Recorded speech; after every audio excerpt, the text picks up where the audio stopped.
بسم اللہ الرحمن الرحیم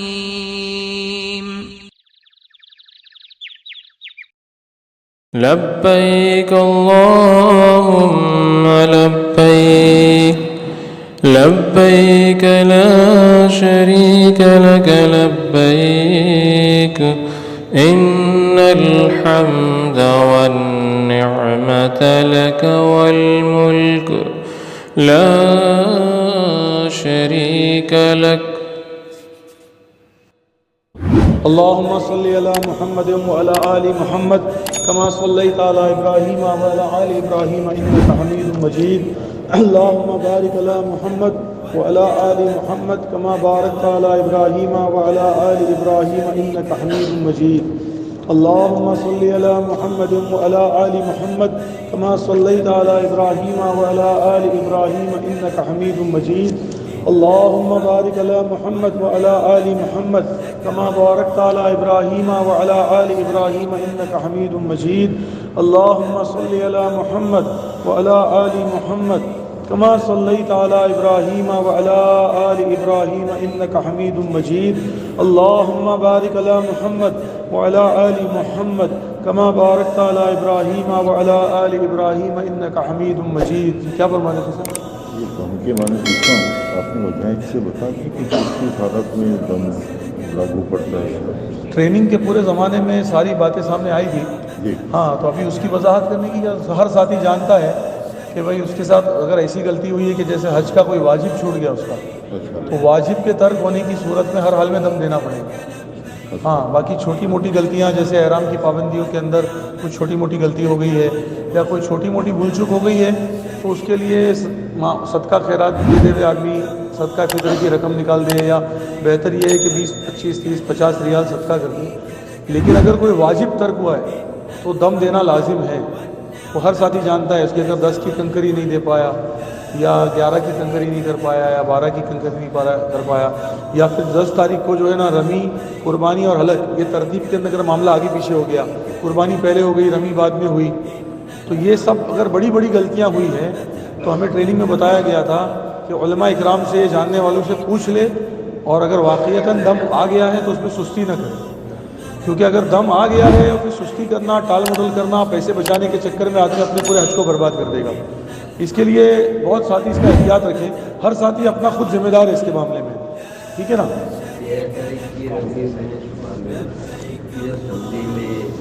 13 تاریخ کی رمی جس نے صبح میں کیا اس میں کوئی مسئلہ نہیں ہے. مفتی حضرات نے گنجائش بتا دی تھی کہ اس کا افضل وقت تو زوال سے ہی تھا، زوال سے غروب. لیکن اگر ایک آدمی نے وہاں قیام کیا تھا اور پھر اس کو صبح میں اس کو رمی کو کر کے آ گیا تو وہ قرائیت کے ساتھ میں جائز ہے، کنکری اس کی ہو گئی.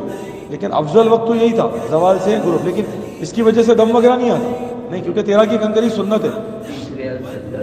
صدقہ بھی دے دیے، بہت اچھی بات ہے. اب جو کہ ہمارے سامنے ایک بہت بڑا کام آنے والا ہے، مدینہ منورہ کی حاضری، پیارے نبی صلی اللہ علیہ وسلم کی قبر اطہر کی حاضری. اب اس کے بارے میں اپنے آپ کو تیار کرنا ہے، آراستہ کرنا ہے. وہاں کے آداب، وہاں کے فضائل، وہاں کی برکتیں، پیارے نبی صلی اللہ علیہ وسلم کے دربار میں کھڑے ہو کر کیسے سلام پڑھنا ہے، آپ صلی اللہ علیہ وسلم کے پاس کیا ہدیہ لے کر پہنچنا ہے، کن چیزوں کی پابندی کرتے ہوئے وہاں پہنچنا ہے، وہاں پہ جانے کے بعد کن چیزوں کی رعایت کرنی ہے. کیونکہ اللہ تبارک و تعالیٰ نے مدینہ منورہ کو ہمارے نبی صلی اللہ علیہ وسلم کی ہجرت کی جگہ بنایا، قیام کی جگہ بنایا. وہیں پر آپ دنیا سے تشریف لے گئے وہیں سے، اور وہیں پر آپ آرام فرما رہے اپنی قبر اطہر میں. مدینہ منورہ کے بے شمار فضائل اور برکتیں ہیں. اگر مسلمان کو معلوم نہیں ہوگا تو بس خالی مدینہ مدینہ رکھنے سے نہیں ہونے والا معاملہ. مدینہ کیا ہے، مدینہ کا کیا مقام ہے، مدینہ کی کیا فضیلت ہے، وہاں کی کیا برکات ہیں. پیارے نبی صلی اللہ علیہ وسلم کی قبر اطہر اور اس کے پاس جانا اور اس کی زیارت کرنا اور وہاں پہ درود و سلام پڑھنا اور وہاں پہ اعمال کرنا کیا مقام رکھتا ہے، کیا اس کے فضائل ہیں اور وہاں کے کیا آداب ہیں، اور وہاں پر کن چیزوں کی ہم کو رعایت کرنی ہے، بہت ضروری ہے.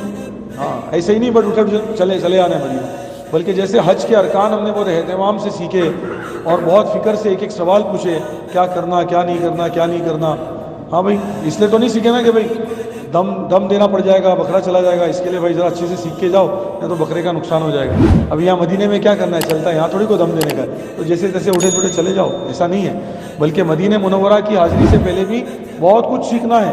بہت کچھ تیاریاں کرنی ہیں، بہت اپنے آپ کو آراستہ کرنا ہے، اور بہت اور اچھا بار بار یہ بات سامنے آ رہی ہے کہ حج تو ہو گیا، حاجی تو بن گئے، لیکن اب حج کی شان کے ساتھ زندگی گزارنی ہے، حج کی شان کے ساتھ زندگی گزارنی ہے، یعنی اللہ اور اللہ کے رسول صلی اللہ علیہ وسلم کے سچے عاشقانہ جذبے کے ساتھ آپ صلی اللہ علیہ وسلم کی اور اللہ تعالیٰ کی اطاعت و فرما برداری کے ساتھ، ہے نا، بار بار یہ مذاکرے میں بات آ رہی ہے اور اس کو بند نہیں کرنا ہے، ہمیشہ یاد رکھنا ہے، بسم اللہ اللہ اکبر رقم للشیطان و رضا للرحمن، کیا بول کر کنکری ماری بھائی؟ بولو، اللہ کے نام سے مارتا ہوں، اللہ سب سے بڑا ہے، اور شیطان کو ذلیل کرنے کے لیے اور رحمان کو راضی کرنے کے لیے۔ تو خالی کنکری مارنے تک یہ ہے؟ خالی کنکری اللہ کو راضی کرنے اور شیطان کو ذلیل کرنے کے لیے؟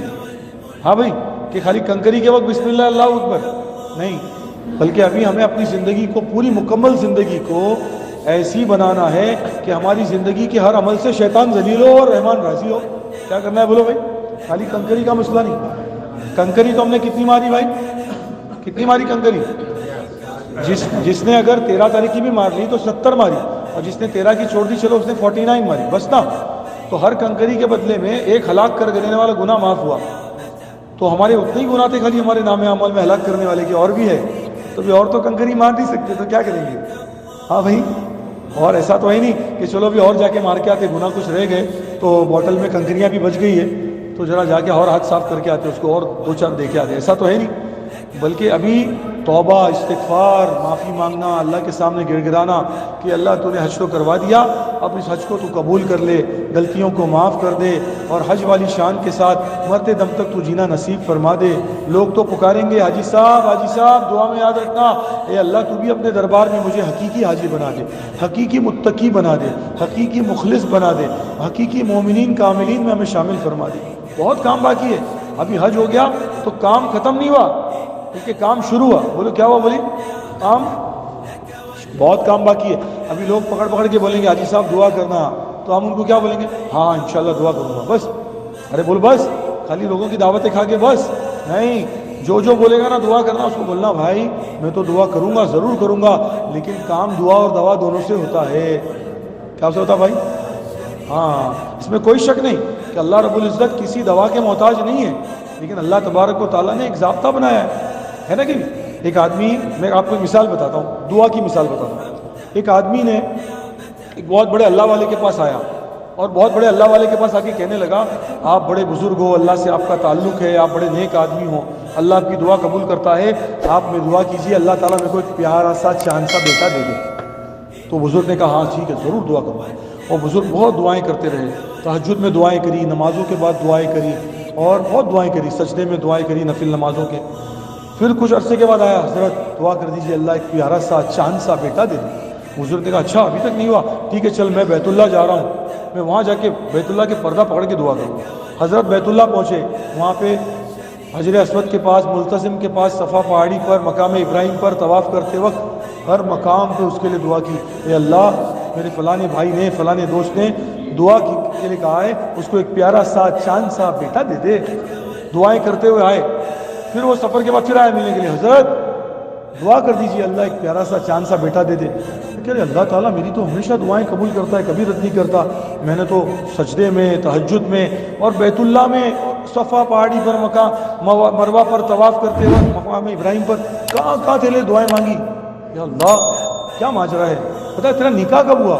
تو نے نکاح کب کیا؟ کہا نکاح تو میں نے ابھی تک کیا ہی نہیں۔ کیا بھائی نکاح تو میں نے، تو حضرت نے سر پہ ہاتھ رکھا، ارے اللہ کے بندے اتنے ٹائم سے میرے سے دعائیں کرا رہا ہے، بیٹا ہو جائے، بیٹا ہو جائے، بیٹا ہو جائے، نکاح تو کر پہلے جا کے، پھر دعا کے لیے بولنا۔ سمجھ میں آئی نہیں بات؟ ارے بھائی سمجھ میں آئی کہ نہیں؟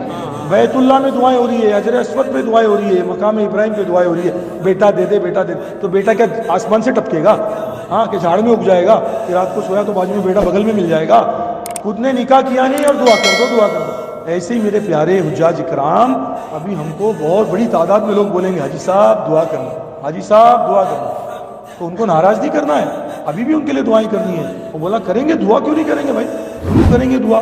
حاجی کی بھی مغفرت ہے، اور حاجی جس کے لیے مغفرت کی دعا کرے اس کی بھی مغفرت ہے۔